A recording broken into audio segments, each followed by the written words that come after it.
Yo, what up guys, I'm Sammy. And I'm Lucas. And welcome back to Patch, and today we're going to be reviewing the Sony WF-1000XM4, and we're just going to call it the XM4 because it's a long ass name.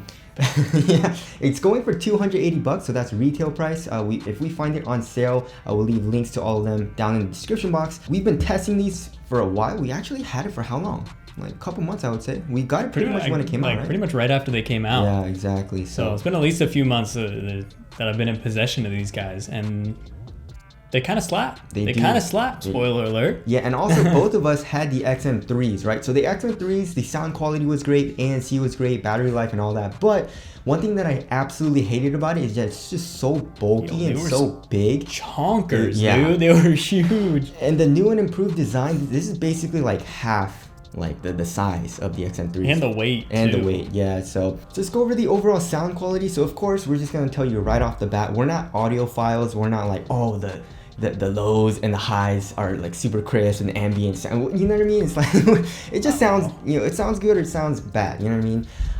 But yeah, these sound amazing, guys, and we have a good amount of experience in earbuds, headphones, and stuff like that, and these sound amazing. Yeah, I've tried enough to know when a pair is trash and when a pair is like okay and when a pair is great. Yes. And this is a phenomenal pair of headphones, so it's definitely like worth a buy, but it's a high price. I mean, the asking price for this is what, $279.99, that's a lot of money. Yeah. So I don't know how much it goes on sale for. Maybe it goes on sale for like $200. But that's a lot of money. It's a contender to the AirPods Pro in price. Yes. You know? It's crazy. Yes, and the ANC, the active noise canceling on these earbuds are the best in class. I mean, I feel like, okay, so as far as the ear tips go, the ear tips are actually foam, and I don't really like how it feels when I put it in my ear, because, you know, first of all, you have to like kind of squeeze it and then put it in, so that it kind of like expands inside of your ear too. It's like Tempur-Pedic. Exactly.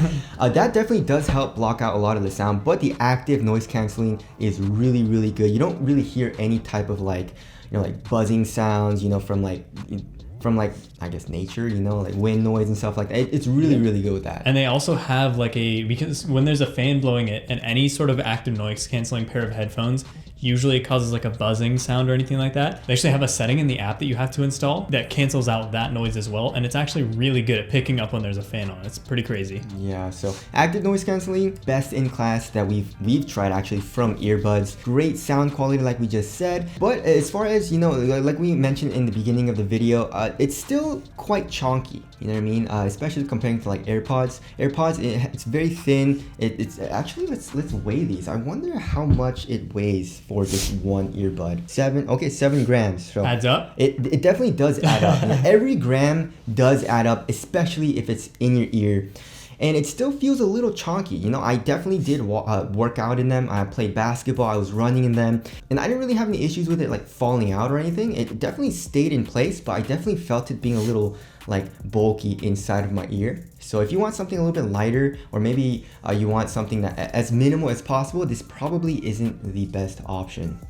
Yeah, no, I felt like the foam in these really helped them stay in my ear a lot better. Like the XM3s, I could not get those things to stay in my ear during a workout for the life of me. Like I couldn't do it. With these, they actually stay in my ear, and that's rare with a pair of earbuds. Like in-ear earbuds just never stay in my ears. I don't know what it is with me, but this is the first time I've tried any sort of earbud that had foam instead of like that you know, like silicone sort of deal on there. Yeah. And it was really, really comfortable, and they actually stayed in my ears, regardless of the weight being a little bit higher than I would like. Still far, far lighter weight than the XM3s, so it's bearable. Yes, and also the battery life on these is really, really good. So it says it's supposed to last 8 hours on ANC, which is pretty insane for a set of earbuds. And it pretty much held up true, you know, 8 hours for me. Like when I'm in the gym or working out, I'm usually at the gym for like a couple hours, 2 to 3 hours, you know, working out, basketball and stuff like that, talking to friends, being lazy, you know. So when I was at the gym, I really found myself never worrying about the battery. You know, it never ran out just from one session, you know what I mean? So the battery life is phenomenal. And of course we have the extra case, and the case is supposedly gives in an extra 24 hours of battery, which is great.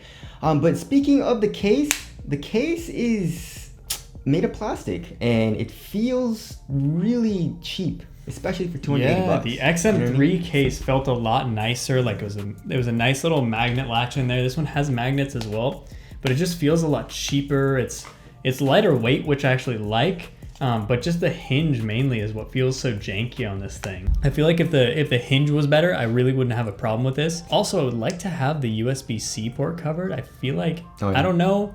I don't know. I feel like dirt could get in there. I don't know if they designed it some sort of way where it's like water resistant, but like I feel weird with it exposed like that, you know? Yeah, but if anything does get in there, you can also charge this wirelessly if you guys would like. So that's a nice little plus there.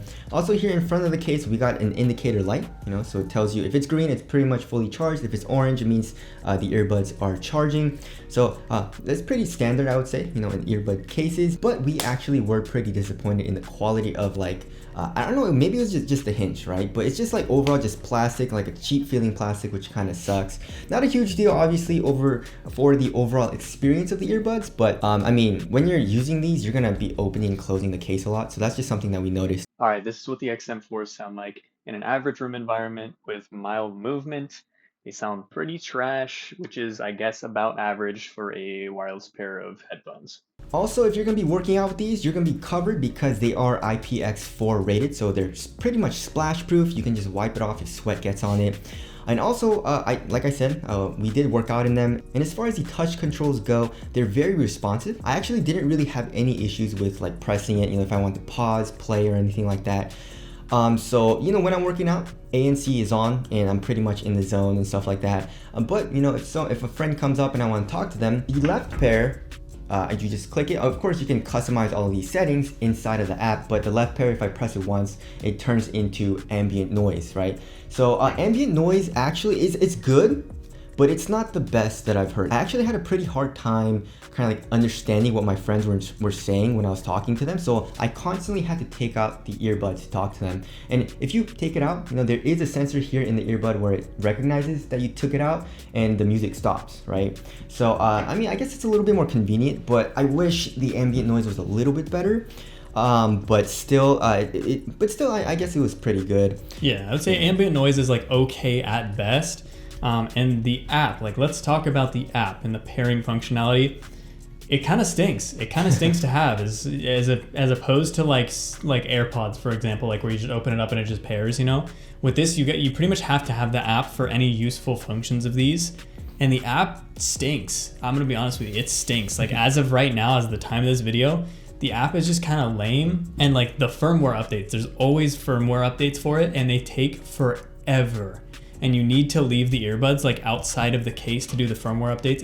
It's the worst. Anytime you have a firmware update, it's just expect not to be able to use it for like an hour or two. But yeah, the app, I'm not a huge fan of the app, to be honest. I mean, you can customize what you need to customize in there, like what the left and right when you touch it do. But other than that app needs some work. Yeah. It needs some serious work. But one thing that I really do appreciate that Sony kind of like put into the app is that you can do volume up and volume down on the touch controls, and I've never really seen that, or I guess AirPods just don't have that and I have AirPods, so that's definitely something that's really convenient if you want to, you know, up the volume or lower the volume just from the earbuds, you know. So that's actually very convenient. But overall, I mean, these are really nice, right? And we would actually recommend it to most people, but it is a very premium price tag, $280. So I don't know, what do you think? All right, so for $280 with what's on the market right now, the sound quality of these, I just feel like I love the sound quality. I feel like it's 100% worth it. And like, despite my qualms with the app and everything else, like I do love the earbuds. I love them. I love the snappiness of the buttons, like the button controls on the side, all of that. I'm willing to work through the app, but I am waiting for an XM5, possibly with a better app. And some lighter earbuds maybe would be nice. Yeah, definitely. And I agree with everything Lucas had to say. I mean, if you want really good sound quality, this is pretty much the best you can get from earbuds, right? And the ANC is still best in class. There are a few things that I feel like could be improved, like Lucas mentioned, like the way the case quality, but those are like minor things. And I definitely feel like this is a quality product that most people will enjoy. So anyways, that about concludes our review. If you guys do want to get it, we'll leave a link in the description box, but that's it. Thank you guys for watching, and we'll see you guys in the next one. See you in the next one.